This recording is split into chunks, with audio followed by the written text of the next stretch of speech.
everybody. Beautiful Sunday morning. Good morning, Las Vegas family, Heavenly Parents, Holy Community. It's an amazing morning. Glad to be here. Glad to see all your beautiful, smiley faces. Good energy today, huh? Amazing energy today. Amazing. Bobby's on the vocals. This is singing. a dream I'm come singing true. today. A dream come true. This is Close amazing. your ears. This is awesome. Close your ears. We're gonna get right to our first song. Song of the Victors.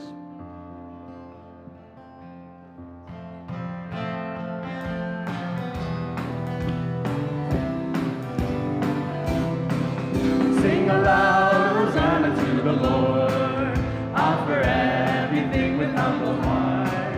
Come attend the Lord, oh rejoice in Him who brings new life to all the world. Let us go, determined to seek and find all along the glory of the Lord. Then we'll sing new songs in the garden fair, songs of freedom, bright with happiness.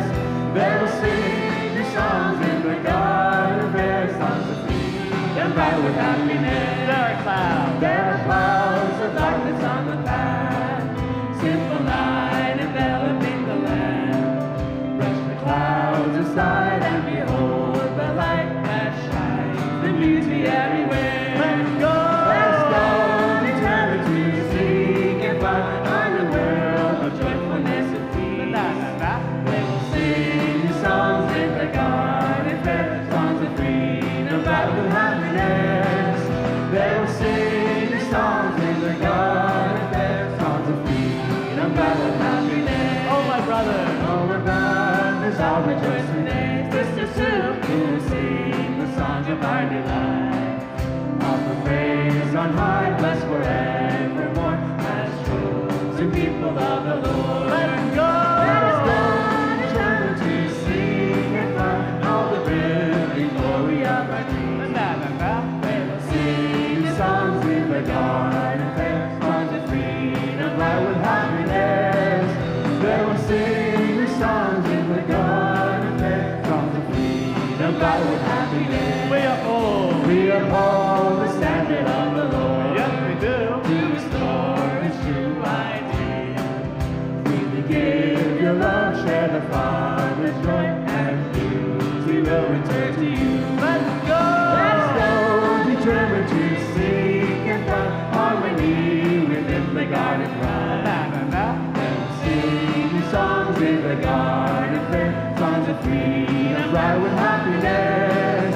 They will sing new songs in the garden fair, songs of freedom, bright with happiness. They will sing new songs in the garden fair, songs of freedom, bright with happiness. Ooh, amazing. Oh, it's not, I forgot to mention, Kanisha is back. It's amazing. Hey, Kanisha. Next is When I Behold the Lord.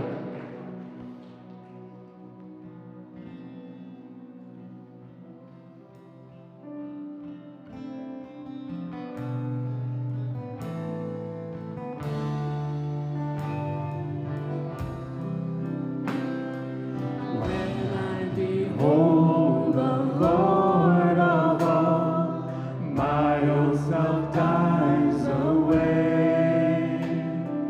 So dies the world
sun of grace, springing forth in rightness, fruit of the tree of life. Torment of doubt is over, gone is the shadow of death, torturing every part of me. Sinfulness rules my soul. Still God can raise me purified, giving creation to me, letting me live in His palace, shining with golden light. Boundless His love and kindness, boundless His love for me. Boundless His love and kindness, boundless His love for me.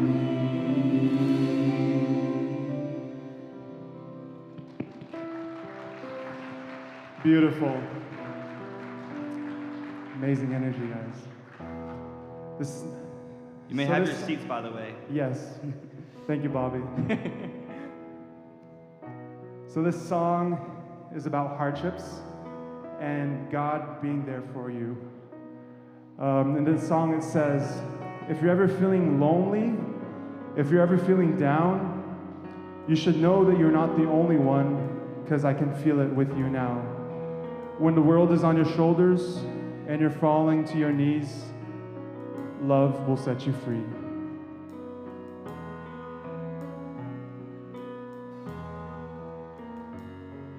I'm sure you're probably busy getting on with your new life, so far away from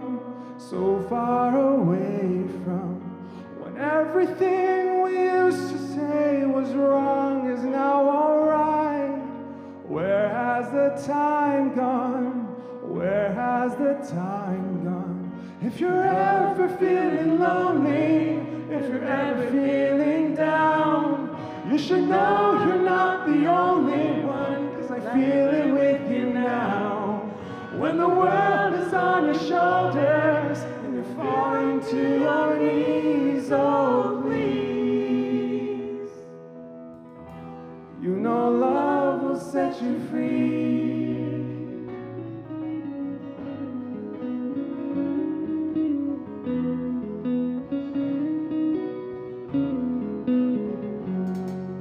I took a long and lonely walk up to an empty house. That's where I've come from. Where have you come from? The more I live, the more I know I got to live without. This ain't no sad song. Life has to go on. If you're ever feeling lonely, if you're ever feeling down, you should know you're not the only one, 'cause I feel it with you now. When the world is on your shoulders and you're falling to your knees, oh please, you know love will set you free.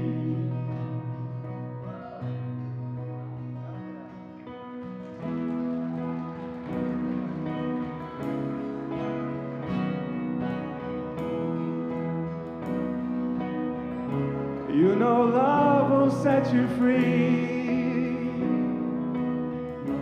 You know love will set you free. You know love will set you free. You know love will set you free. You know love will set you free. You know love will set you free.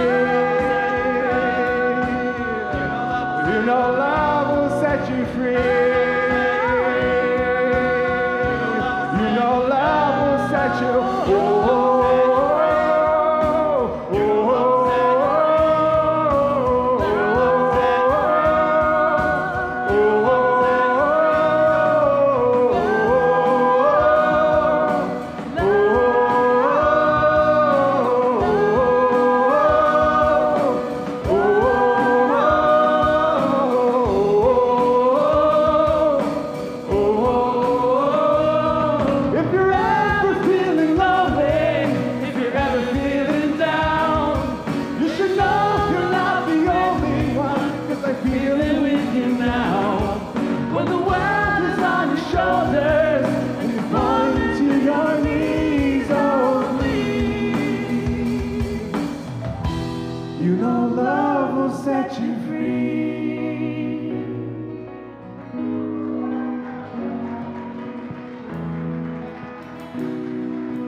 All right, all right, all right. All right, all right. That was good.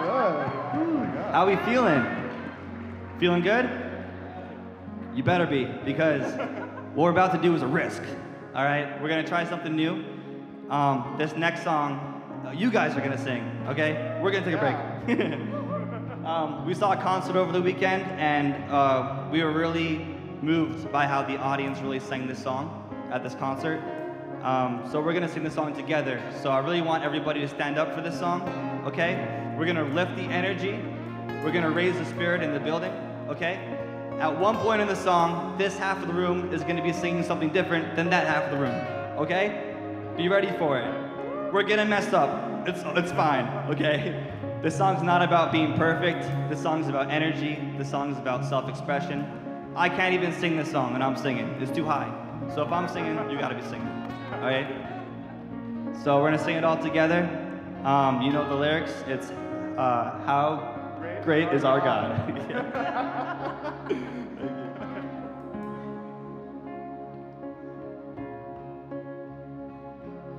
Let's go around one more time, all right? Feel the spirit.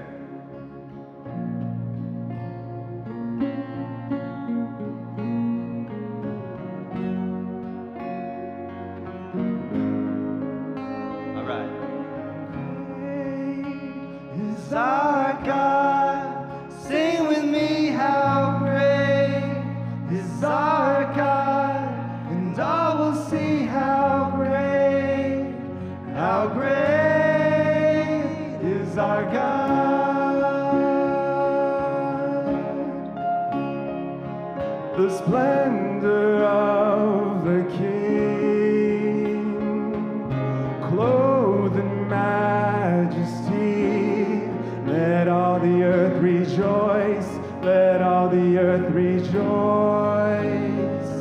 He wraps himself in light, and darkness tries to hide, and trembles at his voice, and trembles at his voice. How great is our God, sing with me, how great is our God, and all will see how great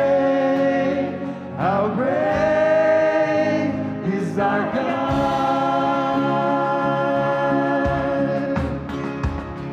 And age to age he stands, and darkness in his hands, beginning and the end, beginning and the end. The Godhead three in one, Father, Spirit, Son, the Light and the Lamb, the Light and the Lamb. How great is our God? Sing with me, how great is our God, and all will see how great is our God. All right. Thank you, thank you. This is the part, guys, for all the marbles in the bag, okay? We're gonna have this side over here. You guys are gonna follow me, okay? We're gonna sing How Great Is Our God, right? Feel it, praise it, sing it. This side of the room, you're gonna follow Dave. You're gonna sing Name Above All Names, all right? We can do this. Here we go. How great is our God? Sing with me, how great is our God? And all will sing how great is our God.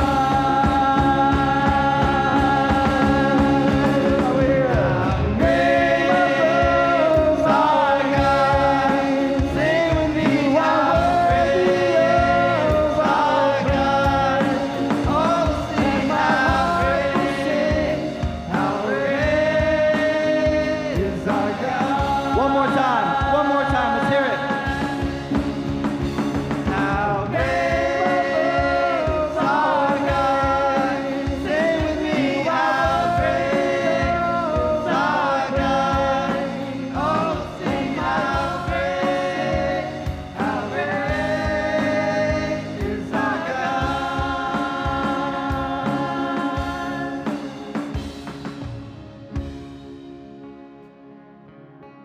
Great job.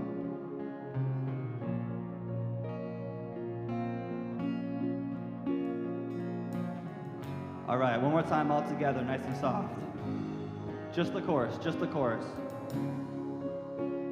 Is our God, sing with me, how great is our God.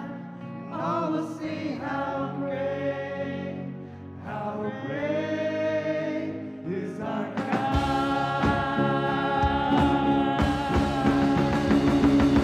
Great is our God. Sing with me, how great is our God. All will see how great is our God. One more time, nice and loud. How great is our God. Sing with me, how great is our God. And all will see how great is our God.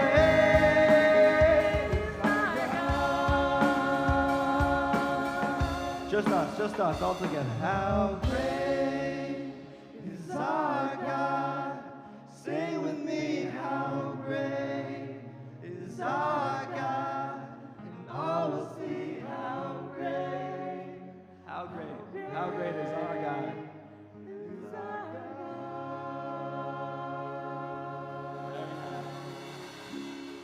Give yourself a round of applause. Thank you.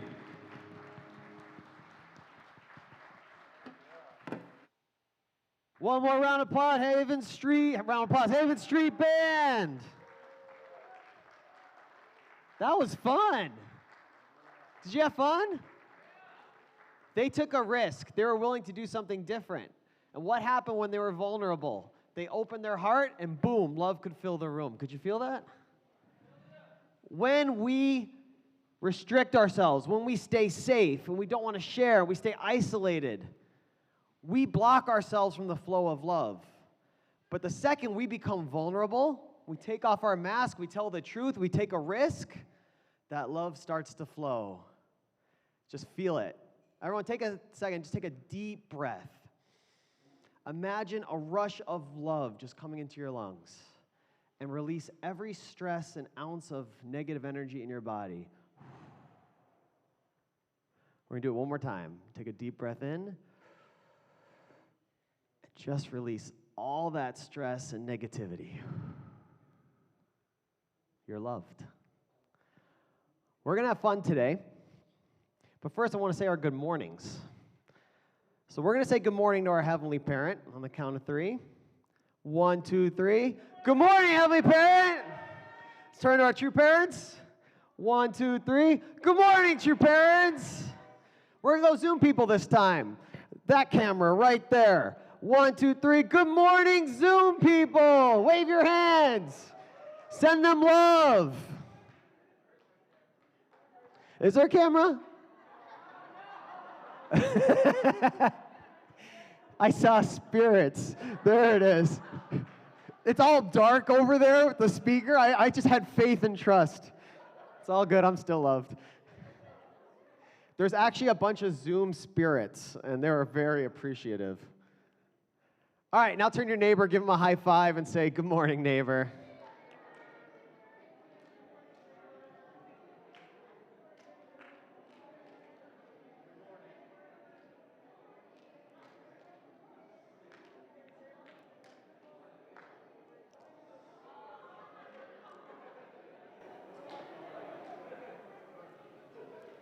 All right, so today's going to be fun. Today's our next installment of our Fireside Chat series, and this is a chance to get to know our members, especially our historical members, people that have been around, and hear their experiences, their stories, and their experiences with true parents and growing up in this movement. Today we have a beloved leader going to be able to join us here. If you ever want to know, like, what Wikipedia is like for a divine principle, I would say this leader is a walking encyclopedia of divine principle knowledge. Knows it inside out. I don't know. Would you say you've given a divine principle lecture 1,000 times by now? Wow. That's basically the back of your hand. You could go to sleep like doing the 4-position foundation, right? It's just like, it must be like second nature. Just comes out at all random times, the insurance guy and all other kind of stuff. He has great experiences. He has a big heart for our community, and it's going to be a lot of fun hearing his story and get to know him. Let's welcome up Reverend Compton.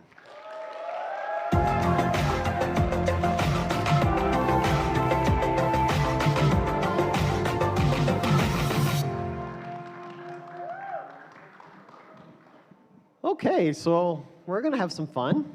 We're going to pretend that there's a fire. So there's a big burning fire in the middle here. Y'all can feel the warmth. Yeah, it's great. Me too. I'm a little higher, so the smoke is kind of coming at us a little bit from our fire, so just forgive me a little bit if I wince and stuff like that. It's going to be great to get to know you. It's good to be here with you. We're not going to ask your age, but where were you born? Where did you grow up? I was born Palo Alto, California. That's in the Bay Area, around the San Francisco area. And where did you go to college? Well, initially I went to UC Berkeley. Yeah. So California, Bay Area, UC Berkeley. I'm just going to take a little stab at the dark. I'm going to throw a dart that probably when you went there, you didn't believe in God. That's right. That's right. So where were you at in your life of faith before meeting this, or I guess in your spiritual journey before meeting the movement? Well, when I was young, my parents, my mom, wanted us to go to church, all the kids. There were 5 of us. So when I was young, went to church, went to Sunday school, and I really actually developed a deep feeling towards Jesus. I was so moved by my Sunday school teacher. But my dad was a professor. We grew up on a university campus at Stanford. And the anti-war movement, when Vietnam took place, so the leftist activities really swept the campus. My dad got into it. My older brother and sister got into it. So I got into it, and I became an atheist, because everybody in that movement were atheists, Marxists and such. And so I tested God during that time, and I got no response, so I left the Christian faith and everything. And so I became an atheist. This was in high school. I was in high school. So I became quite a strong atheist, quite active. And so when I went to Berkeley, I was a pretty strong atheist, making fun of Christians who came on the campus with their Bibles and stuff. Yeah. So that was me. So then, okay, so you have that perspective. So you're not like the most ideal candidate that's like searching, because you're making fun of people. I'm sure someone must have been intimidated to go up to you to even talk to you. So how did that all happen? How did you get interested to this faith, to the movement? Yeah, so I did well in school. So my senior high school was at Berkeley, but at the same time I was going to the university at the same time. And at the high school, a student named Richard Zinke, he and a couple other people had actually made HARP, which is high school kids, right? For the Research of Principles, a high school club. So he invited me. I was new there. I just moved there for my senior year. So I grew up in Palo Alto, and I moved to Berkeley for my senior year of high school, last year of high school.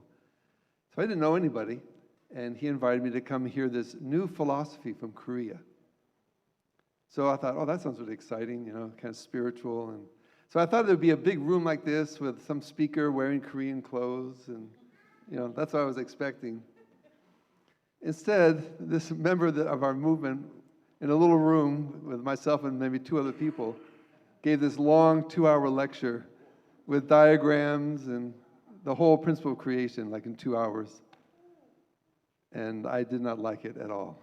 So you wouldn't have thought, if you would have told yourself in high school that your destiny would be giving 1,000 of those things, you wouldn't have guessed that. Never. Oh my. Never. The people I felt most sorry for when I was growing up, I used to really feel sorry for people coming door to door selling stuff. I remember feeling so sorry for them. I'm like, Mom, you should buy something, these poor people. And the other people I really felt sorry for were religious people, So those 2 groups. Were you ever part of MFT? I was. Yes. So you were in high school. You heard this talk, and then what happened? I didn't like it at all. I told him I wasn't interested. But Richard, he invested. I think we spent about an hour and a half. He just didn't want to give up, trying to convince me. So finally, the point he made was that you can't judge something unless you hear the whole thing. And I thought to myself, finally, after he just kept trying and trying. I thought, well, I'm in a new place. I don't know people. I have some time. So I said, okay, just for his sake, I thought, okay, I will listen to all your lectures. I think there were like 10, 12 lectures to listen to. So I agreed to listen just for him. Yeah.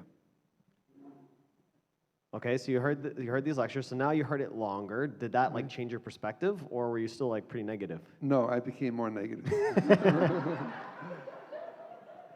So I thought, okay, I'll buy the book. I bought the book, Divine Principle, to make myself look like I'm sincere. And then I said goodbye. And I was into mountain climbing. My dad's a geologist, so we spent a lot of time out in the outdoors and stuff, different trips. So I got permission from my parents to do a solo mountain trip on my own in some wilderness area in California. So I was out there by myself for a little over a week. One thing I learned is it's not good to be alone. Yeah, relationships are really important.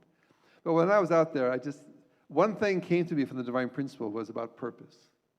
Somehow at that point, because when they were giving the lecture, in the middle of the lecture, I threw something on the floor because he had said everything has purpose. So I just knocked my books on the floor and said, what's the purpose of that? I was terrible, really. I was quite antagonistic and quite negative. So anyway, when I was in the mountains, this kept coming through my mind over and over again.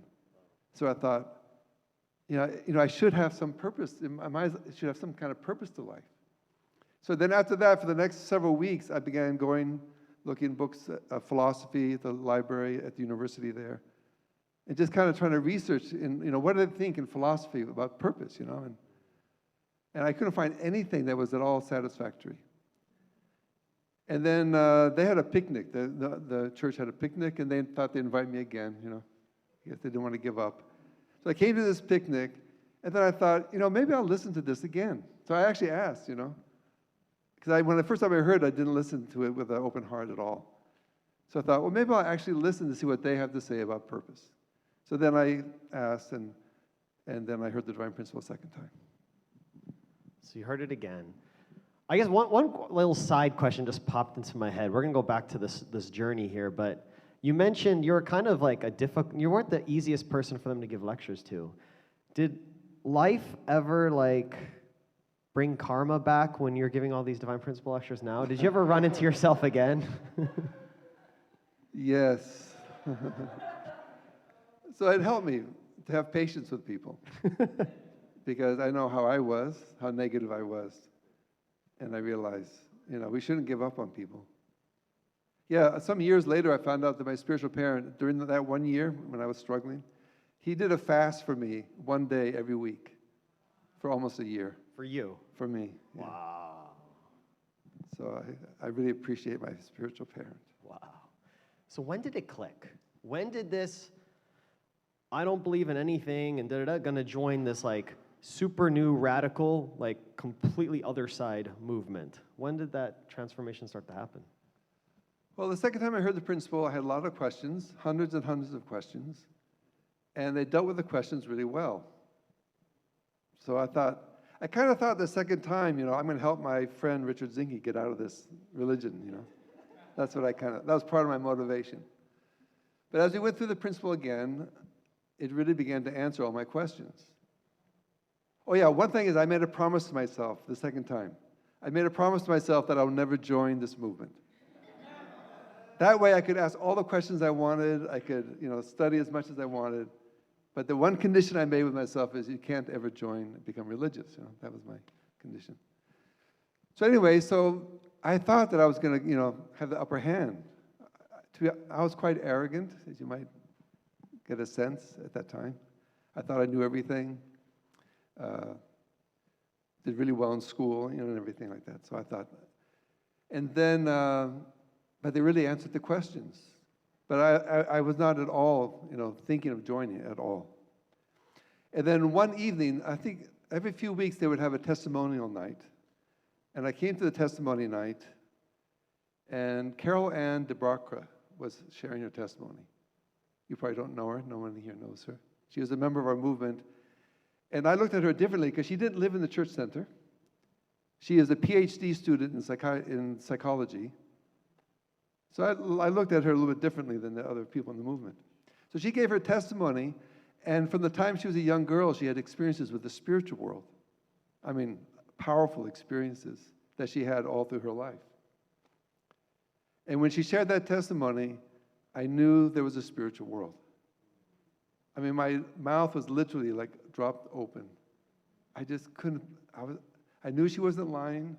I knew she was genuine. She's an intelligent person. And all these things she was sharing were for real.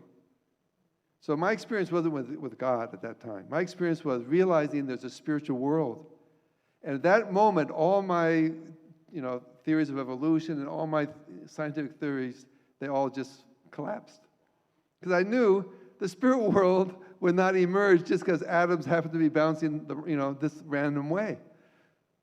I realized suddenly, oh my gosh, there's eternal life, and there really is a God. So that night, usually they'd give me a ride home. I lived about 3 or 4 miles away. But I just said, I'm going to walk home. So it was about 11 at night. I'm walking home. And on my way home, I had a spiritual experience. A voice said to me, it said, Andy, you're going to join this movement. And I just was, because I was already in a daze, just walking. It was late at night. And I thought maybe somebody from the center had followed me and had said this. So I was desperately looking through the bushes nearby. And Mr. Zinke. really, I thought, this can't be happening. And there was no one there, of course. And I kept walking home, got home, came in the kitchen, didn't turn on any lights, opened the refrigerator door, then the light comes on then, and the same thing happened again. And I just kind of sat down in the chair, and I was just like shaking. And then I finally said, I know you exist to God. And then I said, okay, I give up. I will devote my life to you, and whatever I can do to help create your kingdom, whatever you need to have done, that's what I'll use my life for. And that moment, this is like a second spiritual experience where suddenly all the weights of the world were gone. And everything, because during this year, when I was studying the principle a second time, it was like maybe 6-7 months, I read through the Bible from beginning to end. Because I wanted to check everything that they were teaching. So I read the whole Bible carefully with notes and everything from beginning to end. And so when I sat in this chair and kind of gave in to God, it's like this incredible clarity came. I can't describe it. And I just felt so much joy because that I realized God exists. And if you're an atheist, you're very skeptical about life. It's kind of a doomsday future if you're an atheist. The world's going to end, human race has no hope, and it's all for nothing, basically. So when you realize God exists, suddenly life has meaning. There's hope. There's a God that everything's going to be okay. That was my feeling. And, it was so wonderful feeling. It lasted maybe about 2 or 3 weeks. I remember going to my classes at UC Berkeley, almost skipping, jumping. I wanted to tell everybody, God exists. There's eternal life. And so that was an amazing moment, yeah. And what year was that? 1971. 1971. So from that point, okay, so you're going to join this movement. Crazy leader, other country. What was at that point, if you're accepting divine principle, then you're accepting the true parents, identity of true parents, those kind of things. What was your mindset of what true parents would be like, a messianic figure? What was that like? Yeah, that was kind of hard for me. But at that time, we didn't even have pictures of true parents. Like it was really special to see a picture of true parents at that time in the church center. Like, not everybody was allowed to see a picture of true father, for example. Like, it was that kind of environment in the church center there when I joined. And by the way, Father came to America. We heard Father's going to come to America at the end of 71, beginning of 72. And you might have a chance to actually see him. So I was so excited. And so I wanted to join. So Father was inviting people to come and join a team, and he was going to do a first tour, speaking tour, ever actually. Father never spoke publicly in Korea up to that point. So Father was going to do his first public speaking tour in America. And Father was asking people to come and join this tour. So I volunteered. I said, okay, I want to go. But Dr. Ong, our center director, said, no, you're too young. I was 18 at the time, so. But then I did a 4-day fast. I said, I'm going to fast, and you have to change your mind. And the night before the van was going to leave, he finally said, he brought me into his office and said, do you really want to go that bad? I said, yes. So that night he said, okay, you can go. So I called my mom and dad that night and said, I'm dropping out of UC Berkeley. And It's not a big school or anything. I mean, come on. so then I went to the East Coast, and we drove across the country. Father came. Father had a hard time getting to America. Finally, through Canada, Father came. And I met Father for the first time. I was in Washington, D.C. I'm just, looking at him like, expecting, something magical to happen. But nothing magical happened. So I had this incredible expectation.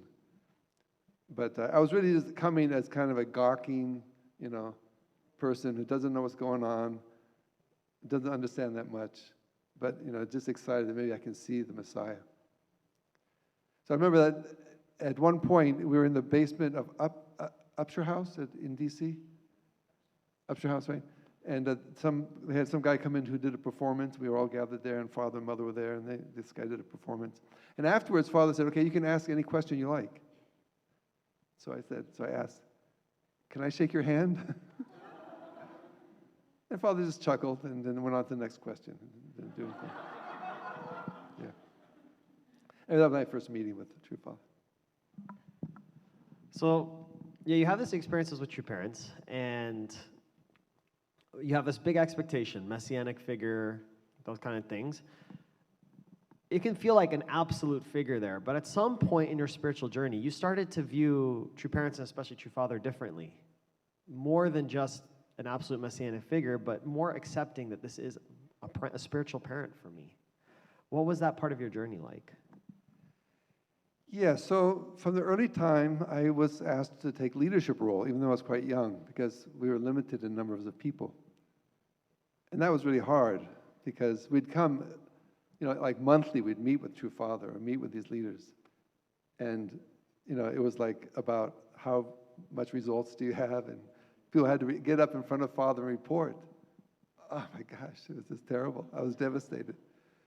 It was so difficult. So my own father was a very authoritarian kind of a person, very strict. So my experience with father figures is like very distant authority, and you just do what you're told to do, kind of scary, right? So I really struggled with this for some time. And then God helped me with a dream. I had this dream of true Father. And maybe some of you have heard this testimony before, but I'm in a bed, and it's late morning. The sun is coming through in this big bed. And in the bed with me is Father. We're in our PJs in the bed. And at the head of the bed, there's a high thing, and there's a radio up there, and music is playing. And it's a really clear dream. In color. It's just really a vivid dream. And Father's there, and Father says, Andy, change the radio channel. So I say, okay. So we're lying in bed. So I'm trying to reach up to change the station on the radio channel. And then Father tickles me. Come on, change it, So I try again, and each time I try to change the channel, he just tickles me. Like really extreme, So that dream helped me so much. Because I realized Father is my Father, that He really loves each of us. He wants to be intimate with each of us. But because of the providence, He can't, right? So in terms of the mission, He's fighting Satan. He's trying to save this nation. So He had to push us as strong as He could push us without us running away. That was what I felt. So anyway, that dream really was a lifesaver for me. For many, I mean, even now, I still remember that dream.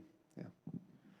So you had that dream experience, you're feeling more close. At some point then also, like, you're asked to take this leadership role very young, not like that much experience. Like, I've been in the movement now for 34 years, you know, it's like you were there like just a couple of years, very fresh off the boat, so to speak. And at some point you had to probably make a decision.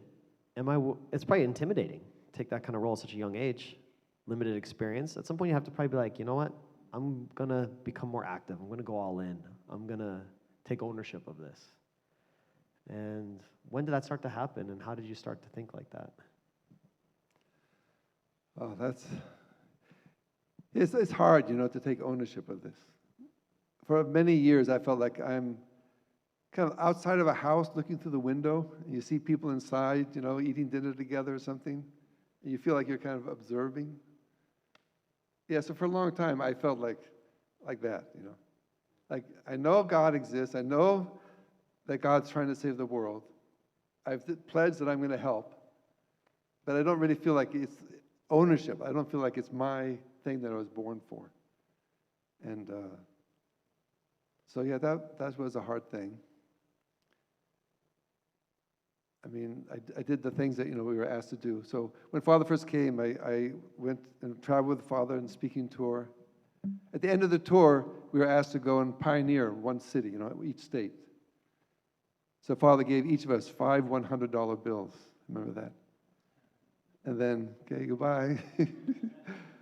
And in the morning, during the speaking tour in the morning, Youngmi Kim would teach Divine Principle, so we would take notes on the Divine Principle at that time. So I had my notes on the Divine Principle, hearing his lectures, and so I took those notes with me, and we drew it out of a hat, you know. So I got Richmond, Virginia. So I went to Richmond, Virginia, and I went there, and at that time we hadn't started fundraising yet. There was no fundraising in our movement at that time. So I got a part-time job working as a nighttime cook, got a small little apartment near the VCU, Virginia Commonwealth University campus, and bought a piece of plywood and painted it with green paint. Went to the Salvation Army, got a few chairs and a table, and then started inviting people to come and started, you know, teaching principle. So I think as I taught the Divine Principle, that's when I gained more ownership. Yeah. So when you teach, that's when you'll learn the most, is when you teach the Divine Principle. You teach anything, that's when you learn what you really believe and what you don't really believe. So that was really helped me a lot, was to teach Divine Principle. And what was the experience like then by yourself? Having to build your own foundation, find members, witness to members, like, that's kind of cool. What was that like?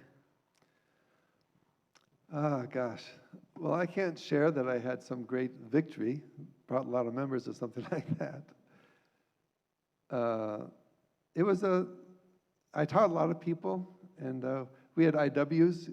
Father had some elder members go around and visit, you know, so they would visit once in a while. And there was a team. So half of us went out pioneering, and the other half created these teams, these bus teams that traveled across the country from California. That's where the 7-city tour ended in California, so that's where we were. So we went out to our different places, and these bus tours. So I was at the end of this bus tour, so I was there for this, you know, this whole period. And they finally came to where I was. And then at that time, with the help of the support, those people I had witnessed to and various people, then some people joined. At that time, people joined. But also at that time, Father took all the leaders who had been sent out, and we went for training at Barrytown.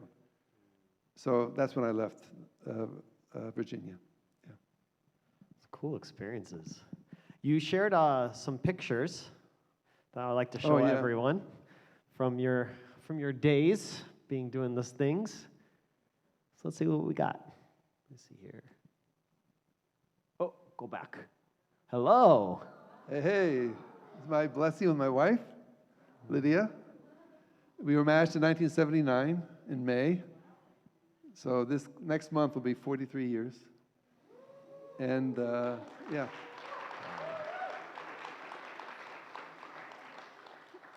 That's probably a whole nother time we can talk about That's those another, that's another experiences. story. Yeah. That's for sure another story. Yeah.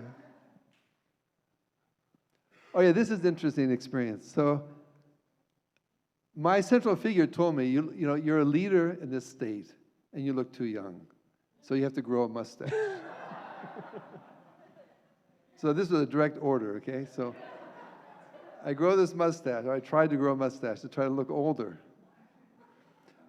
Then when True Parents came to my state and did the speaking tour in my state, right? And the first time we met together at breakfast, True Parents were not happy at all. Whoa. Oh boy. I wanted to say, but this person told me to do it. Anyway, I got up from the table and went and shaved. Wow. But this is the picture where I don't know if you can see it, but I was growing a mustache. Yep, this was when I was a leader in, at this time, Minnesota. I was state leader in various places. Had different missions, MFT, and different missions as state leader. But this was, I was in Minnesota. And Father took a picture with each group, each kind of region in the country at that time. How old were you at that time? I guess, let's see, 80. I guess I'm about 24 or so, 25. 24? Yeah. And at that time, how many different states were you state leader for at that time? First was Virginia, then I was sent to Arizona after training, then MFT, Yeah. and then something happened in Minnesota where suddenly the state leader, some problem came up, so they pulled me off MFT. So that was my fourth. Fourth. Yeah. Raise your hand if you're 24 years or younger. It's a big responsibility by 24. That's a lot on your shoulders. So all of you, he's going to hold the training after this talk, and we're not going to send you to other cities. We'll just pick different parts of Las Vegas, and good luck. 5 $100 bills is probably equivalent of like $20,000 now, so yeah, good luck. Was that the last one? I don't remember, actually. Let's see. Nope. That's my family, a few years back. But I have older son, older daughter on the far right, then next son is in the middle, and my youngest daughter is on the left. Great. I'm the guy in the front there. Yeah. I haven't changed. I kind of want you to grow a mustache again. Huh? Bring it back. Right.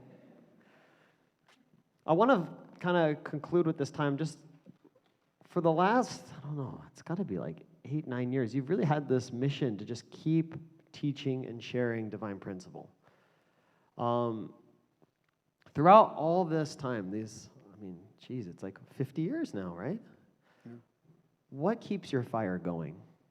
Why do you keep investing into it? Because I don't think it's been an easy 50 years. I don't think it's been simple. You didn't choose the simple life, but something pushes you to keep doing, keep sharing, keep investing. What helps that fire to stay strong? Well, first, I always go back to my experience in front of the refrigerator when I kind of promised God. I made a promise to God that I would use my life. That moment was a very deep moment for me. I really made a sincere commitment.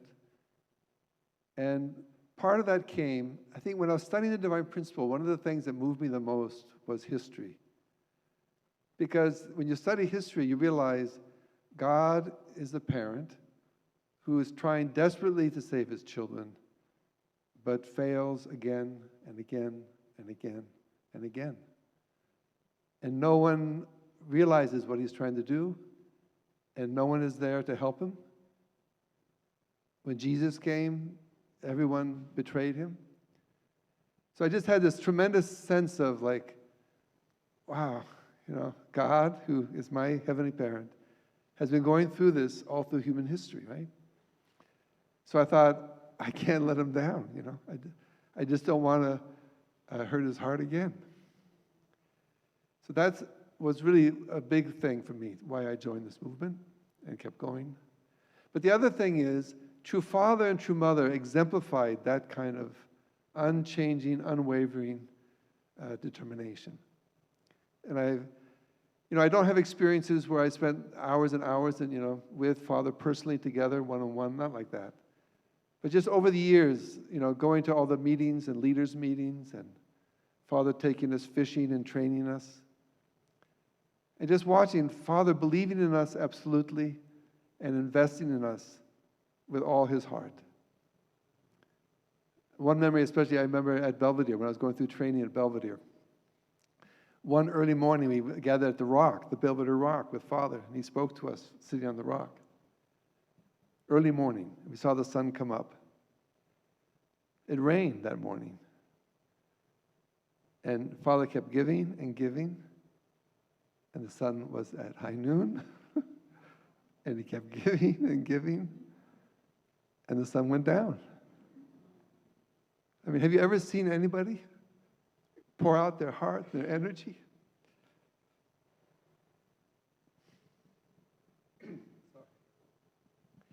Anyway, I have so many examples like this where Father just has poured out everything. And true mother's always there next to him, sitting quietly. At least Father can move and is, giving like this. The mother's sitting there. It's just, so Father and Mother have been this example of what I wanted to be, right? When I met God in front of the refrigerator. That's, I really don't want to let Father or God down, our true parents, yeah. So that's what has always motivated me.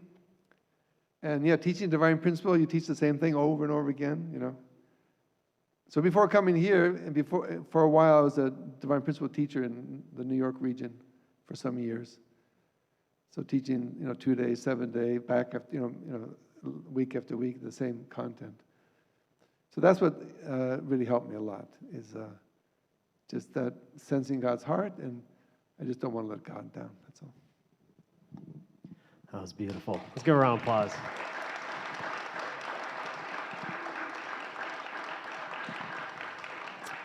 Final question I'm going to have is for our younger people in the audience who aren't going to have those type of experiences that you had, not the same opportunities. Father passed away, we're at a different stage of the movement. It's just a different time period than when you first joined. And they're on their own journey to discover their own relationships, their life of faith, relationship with God, relationship with true parents. Is there any piece of advice or word in your experience that you'd love to tell our younger members on their spiritual journey? Oh my goodness. We had the question earlier in our Sunday service where what could you teach your younger self? That's a really good question. Yeah, I guess the point is your experience will be different than mine. So you should not think, I'm going to have that kind of, that's inspiring, I'm going to have that kind of experience or something like that. Don't think like that. You are unique. Your experience with God is going to be different. It's going to be special. But just my advice is,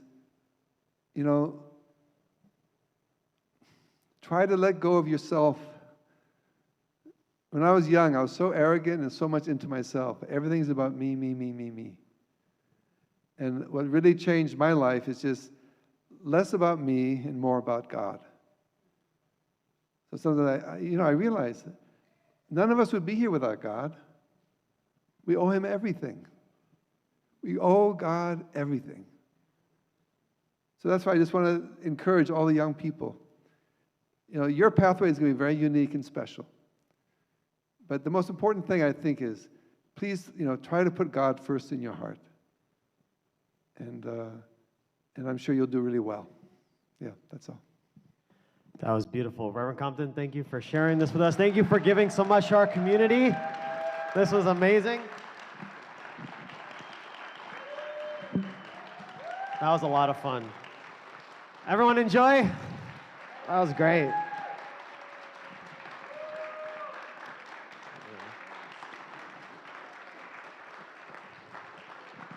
Since moving here, he's really poured a lot into our community. He's a yes man. He's like, many times he's asked to do another meeting, he just says yes, and he's like back to back to back to back meetings. He does a lot. And even hearing Reverend Du's testimony, Reverend Du, in your whole experience being with Las Vegas, what is one thing that just gave you a jolt of hope? And he says very clearly, the Compton family moving to Las Vegas. Yeah, so thank you so much for all you do and for sharing that. So for all of you, when you go home and you're going to have your lunch, when you open the refrigerator, pay attention. Pay attention. All right, that was great. We're now going to go into our offering. For anyone that has prepared a financial offering to support our community, we have, by True Parents picture here, an offering box. You can come up here and put your offering in the box. There's envelopes in your bulletin. For people that are digital, you can text a dollar amount to 702-820-5511. And like the band did today, they took a risk. And by taking a risk, they helped the flow of love just enter this room, which set the stage for Reverend Compton to share, that helped all of our hearts to be open. I encourage you to, if you're on the fence, to open your heart to give. All the money that's coming in is going back to support our community, to support our families, that our families can feel loved, that you can feel love.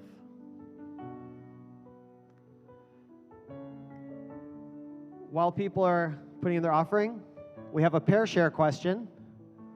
So turn to your neighbor and just share one highlight from the last week. Something positive that happened in your life this last week. Turn to your neighbor and share.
Finish up in about 30 seconds.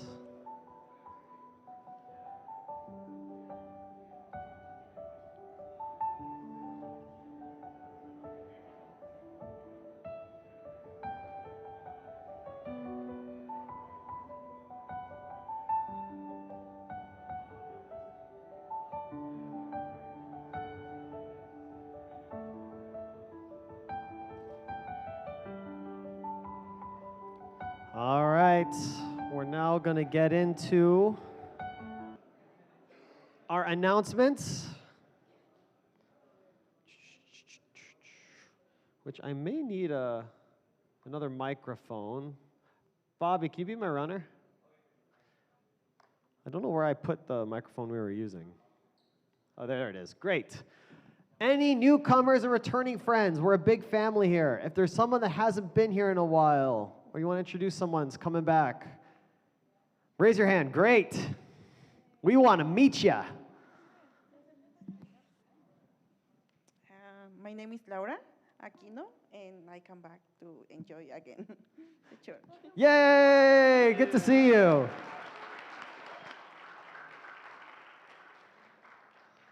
Anyone else?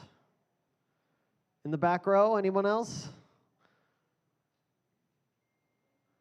Any, oh, I see your hand. Okay, sure. Wow, what a coincidence. Hello, I'm back again. I'm Amy Davidson. I'm here for the blessing. Be Yeah. blessed in this guy. Yeah. I'll be here for like a month, and then I'll go back to Chicago for a little bit, but then I'll come back, and I'll be here for good. So, yeah. Thank you. All right, we'll let you go back one more time. We're not letting you go after that, ever. All right, great. Welcome, everyone. Everyone in our community, make sure you walk up to our friends, our guests. Welcome. Make them feel like they're home. This is all our home. This is where we come to feel love. Beautiful morning. Sundays, we're actually going to make a adjustment to this. So we will make a plan and go forward. But I think going forward, we're going to do this maybe once or twice a month. And we're going to probably have coffee and tea and other things for still our fellowship. But the full cafe style, we're going to like hype it up and set it up for specific Sundays and have everyone come during that time too. So stay tuned for that. Let's pray for our brothers and sisters in Ukraine. Let's keep this going while we're sharing, laughing, having fun, feeling loved. There are people in the other part of the world that are going through a lot of things. While we want to still be happy and spread God's love, our hearts still want to be with our brothers and sisters. All right, let's talk about next Sunday. So next Sunday, we're not going to come here. So if you come here, you'll be alone. Okay, just got to get the habits. Next Sunday won't even really be a Sunday service. I actually want to get away from this viewpoint, we're doing this Sunday service, because Sunday service involves like rigid tradition. It involves like the feeling of church. We are a holy community. We are a family. This is brothers and sisters coming together to feel love. So we've been working hard on our community garage, we're now calling it, and we want to open it up for use. So to celebrate, we're going to have a picnic. So we'll have a barbecue next Sunday at Chunwalgung at 11 o'clock, 11 a.m., not p.m., again, just clarifying, at 11 a.m., and we're going to do our first ever Food is Love cook-off. So we're going to have sign-up sheets in the back while we have snacks, and you can write down if you'd like to bring an appetizer, entree, or a dessert. You can register it, and then as a community, we're going to vote. And we're going to pick which one was our favorite, and we'll have prizes for the winners. And the joy is not that you win. The joy is the whole community just thinking, ooh, what can I make? What could be my best dish? And everyone just bringing their best to bring joy to everyone else. So we're going to have fun there. I invite everyone to come, invite friends. It's going to be a great time. And that's going to be next week at 11 o'clock. Shining City Project did Wetlands Park. What? Jeff, was it wet? Planting. Thank you for doing it. Anytime I see wetland in Vegas, I'm always skeptical. Like on Google Maps, it shows like this big river running through, and I get there, and it's like a tiny little dribble of water. So, yeah. Thank you for helping turn our Sin City into Shine City.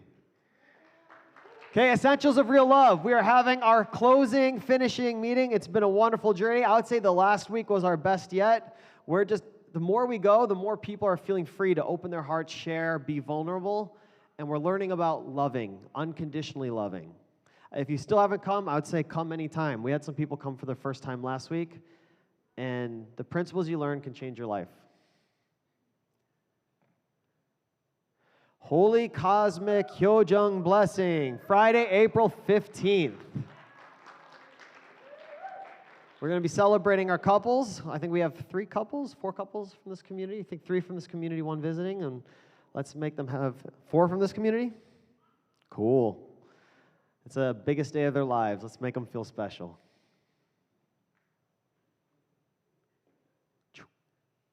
Meetups are in town. Oh, I didn't grab gift cards.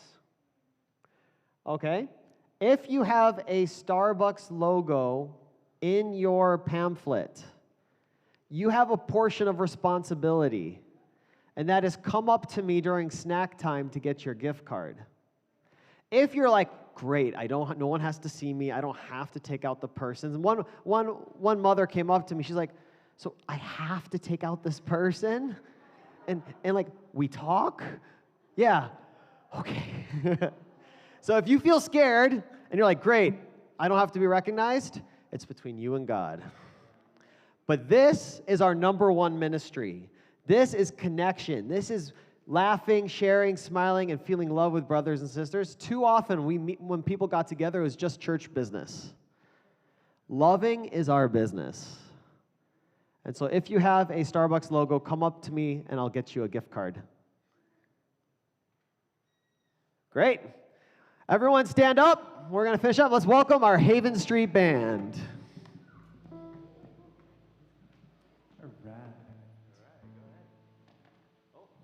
Sounds. Drums.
Trampling victory for the marriage of the Lamb.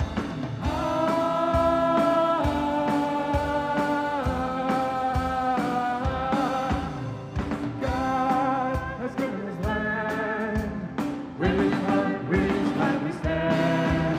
And you will a new age. Give me a hand, brother, I know we can. As the day comes out of the night, the generation will come forth, the generation of righteousness, walking the way, the heavenly way of truth.